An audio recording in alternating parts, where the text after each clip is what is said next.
So I started at Titus a little under 2 years ago as a sales operations administrator. And I learned very quickly that sales enablement was a one-way street. So if there was information, resources, or tools, they would be presented and communicated on a team call, thank you.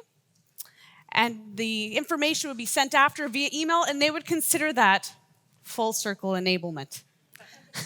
So quarter after quarter, quota was not being met, nor were we really analyzing the impact and effectiveness of our programs and offerings, let alone the competency of our sales team in areas that we really deemed critical for success. So I knew, actually, coming in as an administrator, it was a job I'd done 15 years before, but I was invested in the fact that I knew that they had such a need that I'd be able to fill. So the first thing I did was put a business case together. And this business case had our business challenges as it stands today, as well as our end-state goals for all of our customer-facing teams. So I ended up presenting to the VP of Sales and then got funneled up to the Chief Financial Officer, really getting them excited about the opportunity that we had ahead of us. A handful of months later, I ended up being promoted to the Sales Enablement Manager as a team of one. So the first thing I did, the first thing I knew that was crucial, is I had to establish a Sales Enablement Committee. I needed to have that backing in the organization. And I started way from the top. We had the CEO be a member of the committee, still is today, as well as members and leaders from marketing, product marketing management, sales, and sales operations. And our first order of business was to make sure that we really defined a strong, cohesive sales enablement charter. And the charter included our definition of what sales enablement is, because as we all know, sales enablement can mean so many different things. So we made sure, first and foremost, that we were speaking the same language.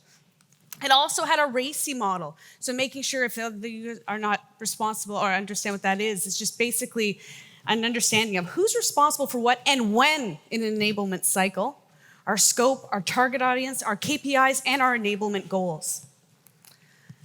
So the most important thing as a team of one, and I find that it's not my first time being a team of one, the minute you start pulling and getting enablement, really awesome enablement out there that's starting to work, it opens the floodgates. Everybody wants more, and your list just happens to grow. So this is from our charter. This is our prioritization model, and it saves my life and my sanity every single day.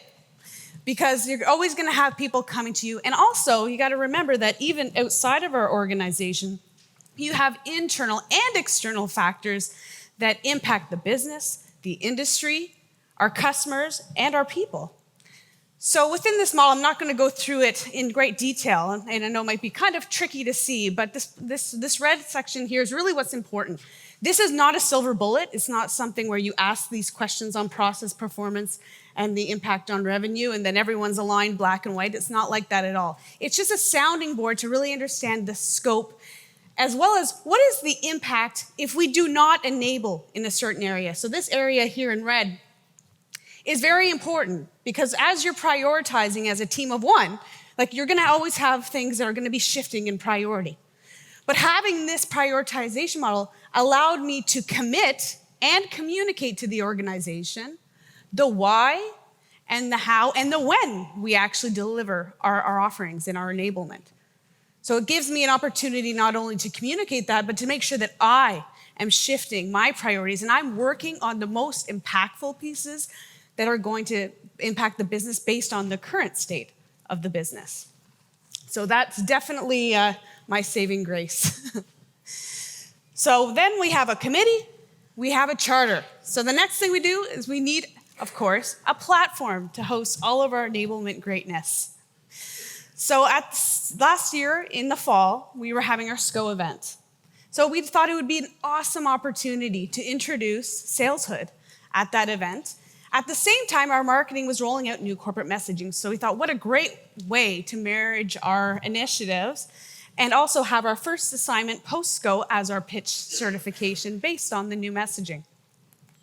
So along with a shiny new executive welcome video from our CEO that really set the tone as well as stating the value and importance of enablement and SalesHood and how it ties into our culture. The wonderful Eli Cohen coming to our SCO event, very, very wonderful and impactful, and today they still talk about you. and the things that you share. And on top of a working model that's going to support it. It's our commitment in supporting our folks in the field and their managers. Our adoption was super high from the get-go. So as I mentioned, that pitch certification was right after the SCO event, and we extended it to all customer-facing staff. So we didn't just go to sales and sales managers, we extended it outward to professional services and customer support, those types of teams. So it actually ended up being about 80% of our organization. I'm very happy to say that we had 97% completion out of that 80%, and the two that declined were not customer-facing. They weren't as deeply into the customer-facing. 100% completion across our sales teams, and a highly engaged manager team in that process. Of course, with this program, I didn't do any different. I had feedback, and as you can see, many 5-star. I think there's only one particular person that put 4 to 5, but as you can see, they see the value, they see how they can use it, and they're blown away. They're already starting to come to me all the time saying, hey, this is really cool, guess what I'm doing? And again, giving that supportive feedback. So again, this was something that was mandatory, and the only fields that were mandatory were the value rating and the reason why. But as you can see, we got much more than that. Much more. Okay, so I would say the lessons learned about scaling a team of one. So number 1, create a sales enablement charter. So I'm gonna make mine available for all of you guys to see that has all of those components in there. And again, especially for team 1. Is there any team of 1s in the house? Woo! Oh, my people. So yes, I will definitely share that with you guys. Out of those people, how many have a charter? Okay, we got some work to do. Excellent. Next is developing and maintaining deep partnerships with management, leadership, and executives. So that might seem like a no-brainer, but I know with our charter, we try to be more proactive rather than reactive, which can be hard, especially as a team of 1. But being able to maintain a committee, continue those partnerships with all of the leaders and the management executives, it helps you be proactive, knowing what's coming out the gate, and help to support and engage that process even more. So gather continuous feedback on your programs, processes, and people to refine and evolve. So I think that's pretty apparent within the presentation today. And celebrate accomplishments with swag. So I wanted to share this with you.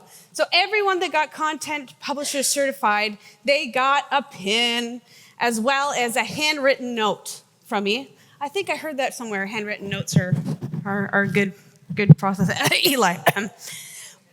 But I handwrite it on behalf of the organization, all tailored to that individual. We have people all over the world, so if they're not in the office, we ship it out. And as you can see, they love their pins and they do display it proudly. So it goes a long way because they're important. They're important and critical to our success as per our charter. So it's very important that we take the time to celebrate those accomplishments. And lastly, which is a no-brainer, use the SalesHood community. So when I started, again, I was doing the SCO event while rolling out SalesHood. I was overwhelmed. Deb was my light in that tunnel, really getting me to understand. But she pushed me to the community. And I was watching hours of videos from previous conferences and DocuSign and all these wonderful stories that inspired me to incorporate some of mine. So just really, again, we're all part of that community together, so this continues sharing.